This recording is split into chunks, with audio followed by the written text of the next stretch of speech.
Hello everyone, welcome back to my channel. ಇದು Sunday morning. ಇವತ್ತು ಸ್ವಲ್ಪ ಲೇಟಾಗಿ ಎದ್ದಿದ್ವಿ, ಹಾಗಾಗಿ ಬೇಗ ಆಗೋವಂಥ ತಿಂಡಿನ ಮಾಡೋಣ ಅಂತ ಅಂದ್ಕೊಂಡು ಗೋಧಿ ದೋಸೆ ಮತ್ತು ಚಟ್ನಿ ಮಾಡ್ತಾಯಿದ್ದೀನಿ.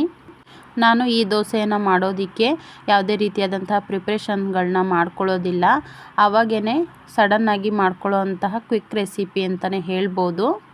ನೀವು ಈ ದೋಸೆನ ಯಾವಾಗ ಬೇಕಾದ್ರೂ ಕೂಡ ಮಾಡ್ಕೊಳ್ಬೋದು. ಗೋಧಿ ಹಿಟ್ಟು, ಸ್ವಲ್ಪ ಸಾಲ್ಟು ಇಷ್ಟಿದ್ರೆ ಸಾಕು, ಆರಾಮಾಗಿ ಬ್ಯಾಟರ್ನ ರೆಡಿ ಮಾಡಿಕೊಂಡು ಈಸಿಯಾಗಿ ಮಾಡ್ಕೊಳ್ಬಹುದು. ನಾವು ದೋಸೆ ಮಾಡೋದಕ್ಕೆ ಯಾವ ರೀತಿ ಬ್ಯಾಟರ್ನ ರೆಡಿ ಮಾಡ್ಕೊಳ್ತೀವೋ ಆ ರೀತಿ ಇದನ್ನು ಕೂಡ ರೆಡಿ ಮಾಡ್ಕೊಳ್ಬೇಕು. ಬಟ್ ಗೋಧಿ ದೋಸೆಗೆ ಸ್ವಲ್ಪ ತೆಳುವಾಗಿದ್ರೇ ದೋಸೆ ಹಾಕೋದಕ್ಕೆ ಚೆನ್ನಾಗಿರುತ್ತೆ.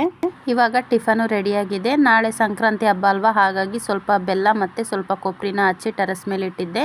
ಜೊತೆಗೆ ಈರುಳ್ಳಿನೂ ಕೂಡ ಒಣಗೋದಕ್ಕೆ ಇಟ್ಟಿದ್ದೆ. ಇಲ್ಲಿಗೆ ನನ್ನ ಮಿನಿ ವ್ಲಾಗನ್ನು ಮುಗಿಸ್ತಾ ಇದ್ದೀನಿ. ಈ ವಿಡಿಯೋ ಇಷ್ಟ ಆದರೆ ಪ್ಲೀಸ್ ನಮ್ಮ ಚಾನಲ್ನ ಸಬ್ಸ್ಕ್ರೈಬ್ ಮಾಡ್ಕೊಳ್ಳಿ, ಹಾಗೆಯೇ ಲೈಕ್ ಮಾಡಿ, ಶೇರ್ ಮಾಡಿ. Thank you for watching. Bye.